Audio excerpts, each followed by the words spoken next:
On pourrait se dire après la sortie du Blanche-Neige 2025 que ce n'est plus possible de trouver du divertissement pour enfants qui va élever le niveau et qui ne sera pas rasoir pour les parents. Et puis on tombe sur Flow et presque on reprendrait espoir. Serait-ce la bouée de sauvetage que nous attendions ?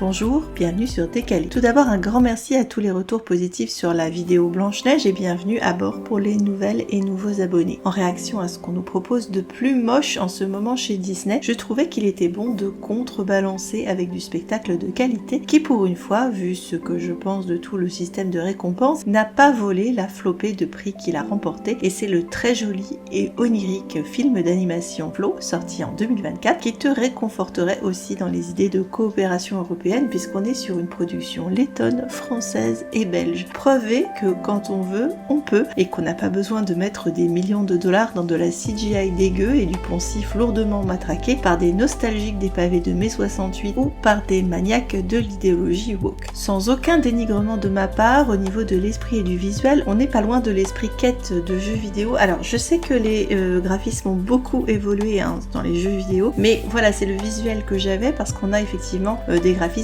qui sont pas forcément oufissimes sur les animaux, mais qui sont amplement compensés par la beauté des décors et de l'animation de l'eau. Il y a certaines images qui sont absolument splendides, et à part ça, je vous dirais Osef, parce que l'histoire et tous les niveaux possibles d'analyse sont ceux qui vont compter là-dedans, parce qu'on est sur un truc qui amène à réflexion, donc c'est peu de dire que je plébiscite ce film pour les marmots, mais aussi pour les plus grands. Le pitch va être vite fait, dans un coin de campagne près d'une rivière, un chat noir solitaire vit sa vie aux alentours d'une maison abandonnée par ses occupants. Il n'y aura aucun humain dans cette histoire, même si leur présence, ou plutôt leur absence, ou disparition si vous préférez, sera matérialisée par un certain nombre d'artefacts assez intéressants. Tout à coup, c'est le drame, parce que sinon on n'aurait pas de film, car se produit une montée des eaux qui va engloutir la nature alentour, et le chat va se retrouver dans une odyssée avec d'autres compagnons animaux de fortune, où il apprendra les valeurs de communauté, amitié et entraide. En soi, rien de bien nouveau, tout le monde s'est évidemment engouffré dans la brèche de la fable écolo écrite avec les deux mains gauches de Sainte Greta de l'Apocalypse. Et oui, il y a de ça, mais la fable écolo poétique se grave aussi d'une réflexion métaphysique et d'une expérience spirituelle, et je vais dire que ce sont ces éléments mystiques et la symbolique qui m'ont le plus intéressé et qui ont le plus intrigué mes cobayes habituels que sont mes enfants, soit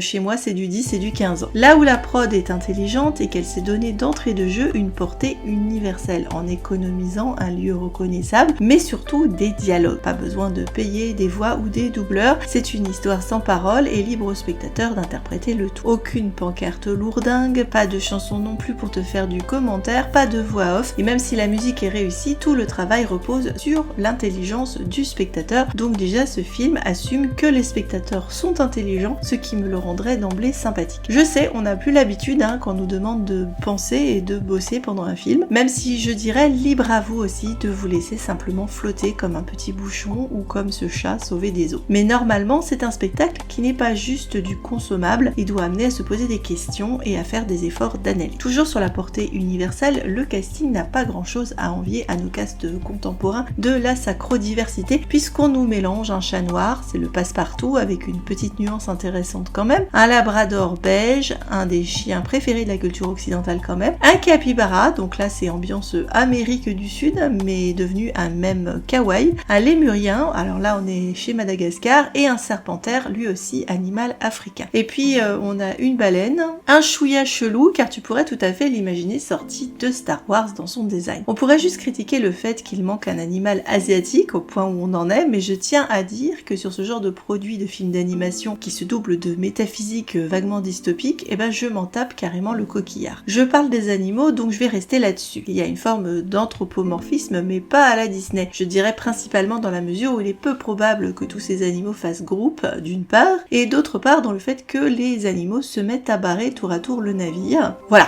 Mais ça s'arrête là. Assez d'anthropomorphisme pour qu'on puisse s'identifier et qu'on comprenne que c'est une fable qui peut s'appliquer aux humains, à leur rapport au monde et aux autres. Et le tout sans leur prêter des expressions propres aux humains, comme c'est le cas dans l'animation classique Disney. Pour le choix du petit groupe de survivants, on notera que la terre, l'eau et le ciel sont représentés, mais que les deux animaux, liés au ciel et à la mer, sont codés comme symboliques et liés à la spiritualité. Des espèces de présences tutélaires autour desquelles s'ancrent des questions autour de la vie et de la mort. La baleine baleine est presque une créature magique qui n'est pas donc sans rappeler les baleines de l'espace aux fans de Star Wars et en particulier ceux de la série Star Wars Rebels qu'on a pu voir aussi dans la série Ahsoka. On est entre la créature venue d'un autre monde et la créature venue d'un autre âge, presque une baleine préhistorique. Elle sauve notre chat protagoniste, semble presque guider ou accompagner le bateau dans ses aventures, mais n'a pas sa place dans leur monde une fois qu'il sera revenu à la normale. Forcément parce que c'est une créature aquatique et forcément aussi parce que justement c'est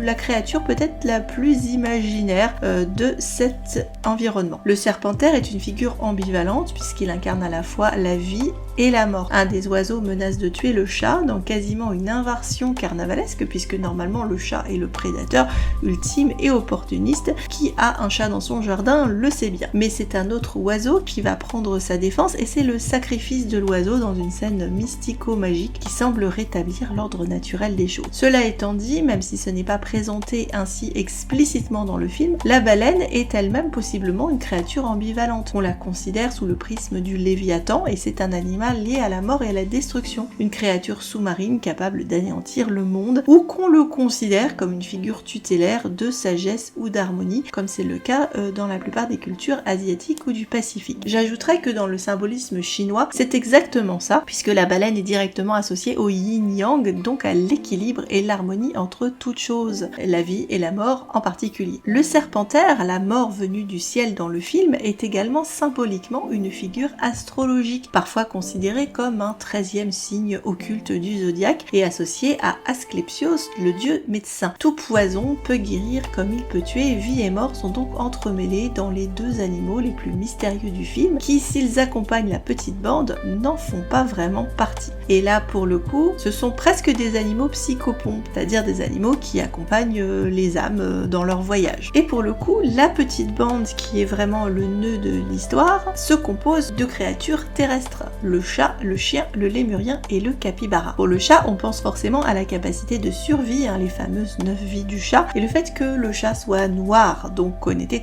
porte-malheur et catastrophe, ce qui n'est sûrement pas un hasard dans ce choix. Lui est associé immédiatement après le labrador belge, en théorie le compagnon qui lui est antithétique, s'entendre comme chien et chat, et autant le chat est considéré comme fourbe et solitaire, autant le chien est l'animal fidèle représentant la loyauté. Puis on a évidemment l'opposition entre noir et blanc. Avec dès le départ quand même cette nuance assez intéressante apportée par le film, que le chat représente le foyer, la sédentarité, l'attachement aux choses humaines, alors que le chien vit dans la nature en sauvage. Le capybara, lui, c'est l'animal chill par excellence. En dehors de surfer peut-être sur la vogue du capybara kawaii, on peut dire que le choix de cet animal est intéressant car il est aussi à l'aise dans l'eau que sur terre et incarne donc une certaine force tranquille. C'est l'animal de la paix et de l'harmonie qui vogue tranquillement son petit bout de chemin, ce qui faisait de lui un choix au poil pour incarner le capitaine du radeau de la Méduse qui va sauver des eaux tour à tour la bande de compagnons. Le lémurien est également un choix intéressant parce que cette créature indigène de Madagascar doit son nom aux âmes des ancêtres, normalement les damnés dans la mythologie romaine, les lémures. Notre maquis est ici surtout attaché aux choses matérielles, risquant presque sa sûreté afin de ne rien perdre de son précieux butin accumulé. Mais je dirais qu'à l'instar du serpentaire, où il faut chercher au-delà de l'oiseau pour trouver l'ophiucus astrologique, le lémurien est surtout intéressant pour sa possible association avec le continent mythique de la Lémurie, l'équivalent de l'Atlantide dans l'océan Indien, et au-delà on peut penser au continent de Mu, ou de Mu, je sais pas comment ça se prononce, qui parlera sûrement à ceux de ma génération qui ont grandi avec les cités d'or, et qui du coup se rapprochent géographiquement de notre sympathique capybara d'Amérique du Sud, puisque là on partirait sur un Atlantide côté Pacifique. Alors que ce soit l'Atlantide, Mu ou la Lémurie, vous voyez bien le rapprochement, c'est bonnet blanc et blanc bonnet, soit une civilisation humaine à un haut degré de sophistication et d'avancée scientifique qui se trouve ravagée par un cataclysme aquatique que l'on explique suivant les cas par acte de Dieu, désastre écologique, vanité humaine, catastrophe naturelle ou juste la faute à pas de bol, mais dans tous les cas, glou-glou, tout le monde finit sous l'eau englouti et ne reste que des mystères, des légendes et des symboles cryptiques. Qu'à cela ne tienne, notre flot, c'est rebelote, montée des eaux sur laquelle on n'a pas l'ombre d'une explication, et vu que ce sont des bêtes, il nous épargne le pensum écolo. Libre à vous donc de chercher l'explication qui vous satisfera, et on traverse tout un tas de vestiges d'architecture humaine. Et notez bien le type d'architecture qui ne nous permet pas de dater exactement quand ça se passe. La maison du début est certes moderne et on va croiser des annexes de bateaux assez typiques de notre époque contemporaine, mais on se balade entre une cité engloutie qui pourrait être occidentale dans sa facture classique ou Renaissance, une espèce de temple tibétain, des vestiges d'arènes dans la jungle qui pourraient être aussi bien romains que mayas, des tours et des piliers de temples, mais en tout cas on ne voit aucune activité humaine moderne. Depuis combien de temps ont-ils disparu? À quelle époque? Pas de route, pas d'usine, de carcasses de voitures, de panneaux d'affichage, de magasins, rien qui marque clairement un lieu géographique ou une époque. On n'aura pas le droit à une tour Eiffel ou une statue de la liberté. Le message est brouillé entre les codes architecturaux et les décors, ainsi que l'origine des animaux, ce qui rend de facto, je l'avais dit d'entrée de jeu, le film universel. Par ailleurs, sont distillés ça et là tout un tas de symboles et de signes à la fois simples, donc universalistes encore une fois, et assez ouverts à l'interprétation. Des tracés que l'on peut retrouver dans différentes cultures, mais j'aime assez la référence possible, encore une fois, avec le continent de Mu, puisqu'il y a tout un tas de symboles inventés par James Churchward, l'homme à l'origine de la théorie sur ce continent disparu, qui de manière intéressante peuvent se retrouver dans le film Flow. Cela étant dit, comme il s'agit de symboles assez basiques,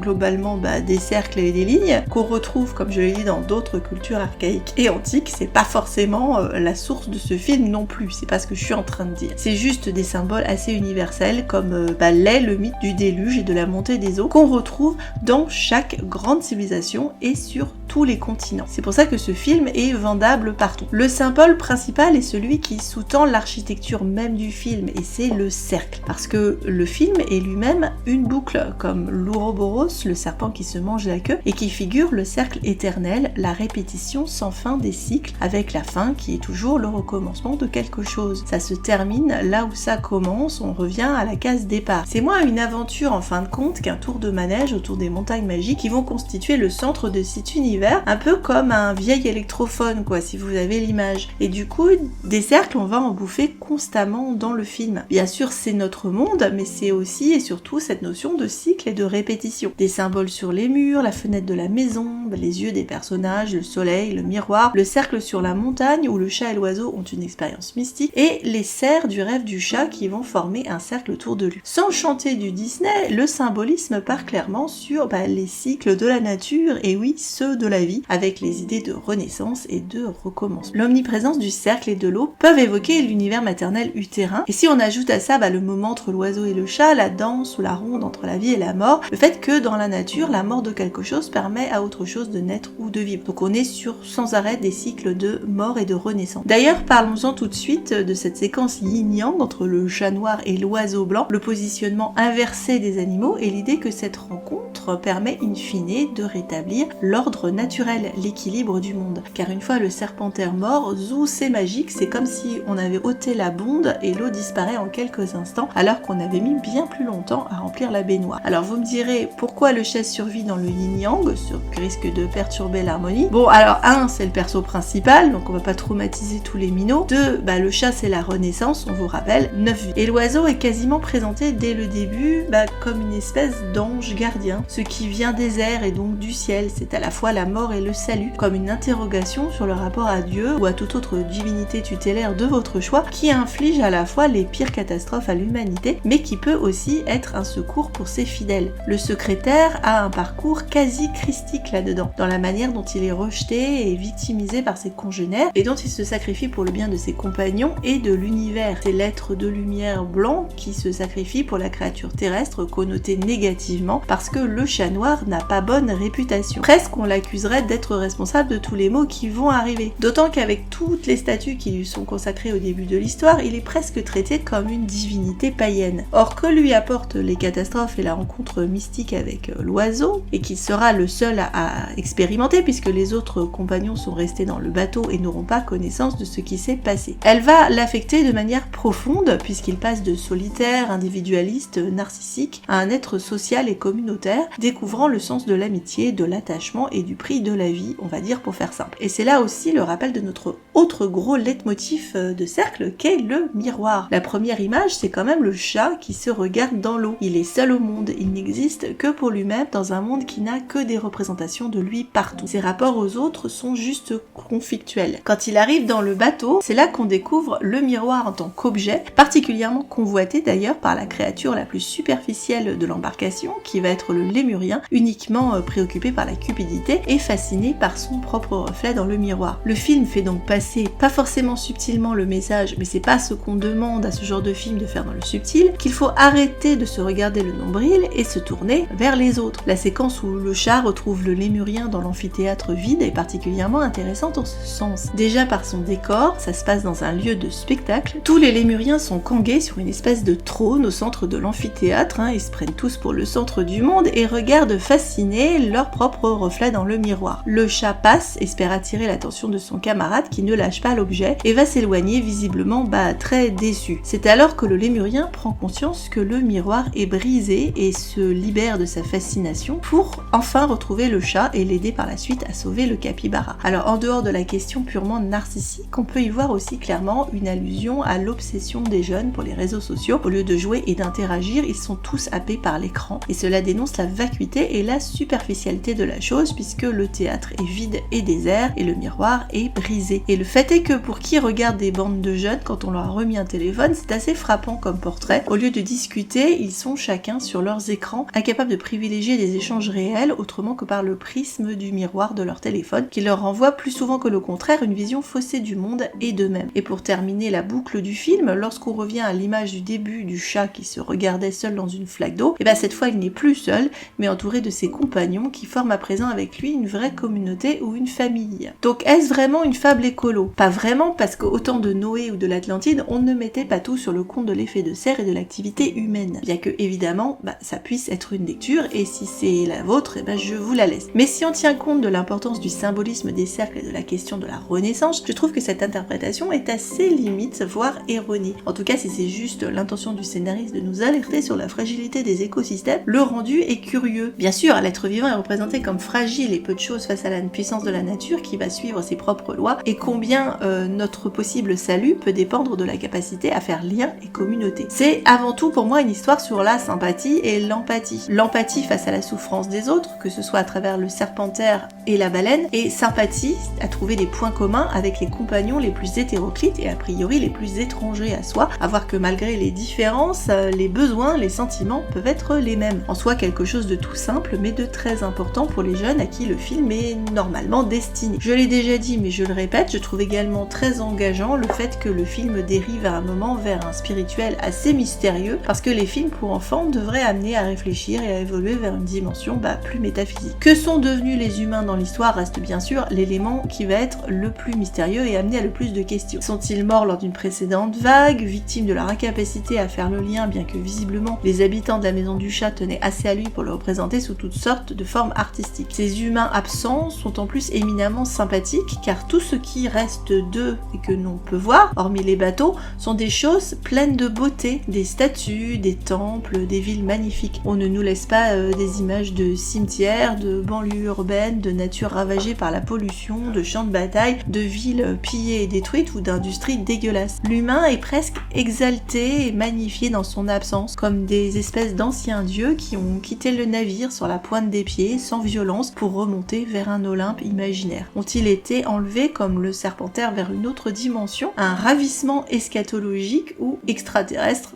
Libre à vous de l'interpréter. J'ai envie, mais cela me semble difficile de faire autrement, de rapprocher ce film de la catastrophe aquatique d'une autre Odyssée, l'Odyssée de Pi, portée à l'écran par Ang Lee, d'après le roman de 2001 de Yann Martel, et qui a la même portée onirique et spirituelle, tout en mélangeant dans un bateau des compagnons de voyage improbables, et où le lecteur ou le spectateur doit faire un choix entre deux interprétations finales de l'histoire, le tout sur un fond de questionnement du divin. Film ou roman que je vous encourage à revoir ou voir si ce n'est pas déjà le cas. Merci d'avoir suivi cet épisode qui m'a permis de refaire un tour en bateau avec vous sur la playlist Vogue la galère de la chaîne qui avait été longtemps interrompue. Bienvenue aux nouvelles et nouveaux abonnés. Je sais que le programme n'est peut-être jamais tout à fait ce à quoi vous vous attendez au moment où vous cliquez sur abonnez-vous, mais après tout, je ne m'appelle pas décalée pour des prunes non plus. Un petit like ou un partage à votre bon cœur. Qu'avez-vous pensé du film? Et si vous séchez sur les commentaires, c'est le moment de faire péter les chats ou les capybaras. On se retrouve bientôt pour un nouveau programme